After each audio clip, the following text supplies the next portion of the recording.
quite a few mother-in-laws between us, haven't we? Don't look at me, Janet. I've only got one. All right, I've had 4. What they all have in common is they hate you, basically. They hate you, not me. You. All right, I'm never good enough for their sons, but I do remember the first one pretended to be very, very posh. And I only found out quite a long while afterwards she was actually a miner's daughter affecting a posh accent. My mother-in-law couldn't stand me. My mother and husband hated each other. Really? And, you know, you live with that all your life, and you either cope with it or you don't. And I had to cope with the fact that my mother and... They couldn't be in the same room. I mean, they hated each other so much. So awkward. Yeah, and my mother-in-law just didn't want anybody to marry her son. Did it put you off wanting to marry your then husband? No, because we your mum did. We didn't did get married, and my mother-in-law backed off. But I didn't like being there because I knew she'd go. She'd disapprove. Actress. My first mother-in-law, who I absolutely adore, but when we first got together, you know, Shane was her boy type thing, and I remember him going up and saying, "Oh, you know, me and Colin are going to be, we're moving in together, you know, when we get soon and all that." And she was like, "Brilliant, brilliant! Oh, that's great! Welcome to the family." And he walked out the room. She went, "He'll be home in 6 weeks." And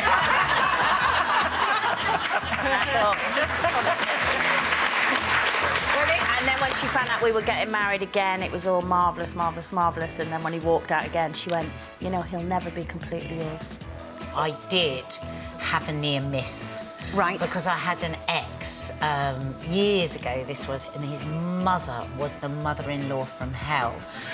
Do you know she wanted to turn the oven off when my roast potatoes? So that my roast potatoes would be disgusting. That's... I'm sorry, that's pure evil. That is evil. What did you do to her? What did you do to her? I think I was in my prime. You were in your prime? I was in my prime. I was very young. I was 21. Nothing. How long ago was that? Decades and decades ago. And I think that she was just one of these mother-in-laws that never wanted anybody any danger of her son being taken away. So, yeah. But she was really manipulative. She was very, very successful. She had a beautiful flat in Clapham, and he was living in this tower block in Hackney Wick. So every time she went away on business, she would say, "Oh, you must go and stay in the flat. You must stay in the flat." And he'd go, "Oh, great, for staying in Mum's flat." And I'd go, "All right, okay." And he would always have a meal before she went off the night before. And every time he went out of the room, she would put my hand like that, and she would put fingernails in my mouth. "When are you going to leave? I'm going to see how happy he is." And then he'd come back in and she'd, "Darling, pass the potatoes."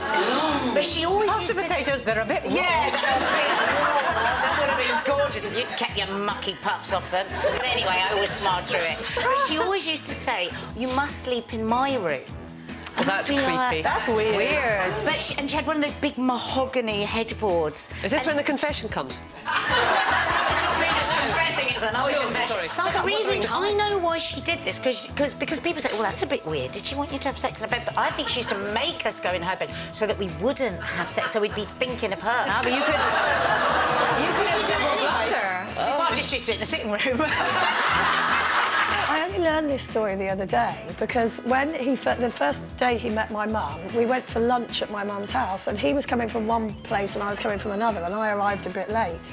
And apparently, she only told me this the other day, when he turned up, he rang her doorbell and he went, and he was driving a Porsche at the time, and he said, "This looks a bit of a dodgy area." He said, "Can you move your car so I can park my Porsche outside the window?" And she did. And she did.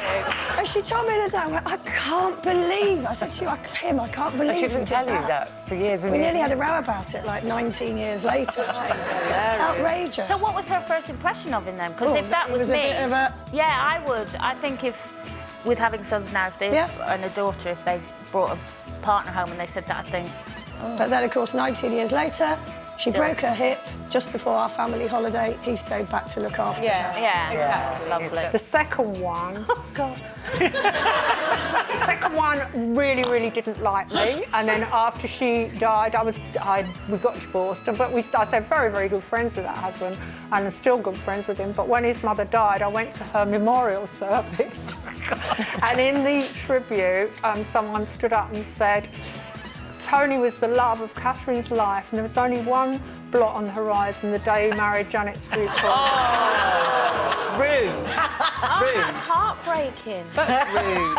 Well, it's a bit embarrassing when you're actually sitting there. Well, my mother-in-law and I are very similar. And once, do you know that'll be trouble. No, there is trouble actually. No, she's amazing. I absolutely adore her.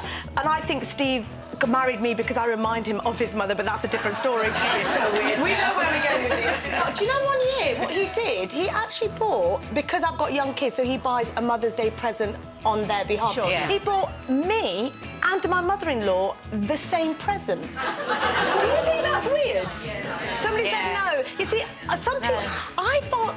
I What want was it? It depends what it was. It was just an orchid. It was an If you got it orchid. from Anne Summers, I'd be worried. When I met Mark's mum and I was getting all ready to be all perfect and maybe to have a bit of tea and a bit of cake and pretend that I was somebody completely different just to impress her. Good girl. Oh my God, we had the best time ever. We ended up singing and dancing all the way up and down the South Bank. I think we had about 10 bottles of Prosecco. and she's a great friend of mine, and she has been from the first day I met her. that's nice. Even though she's a nightmare. The morning I met my mother-in-law was awful. I'd stayed over at my boyfriend's house and she let herself in and came upstairs. I opened my eyes and she was just standing. Oh! Sorry about that. Deborah.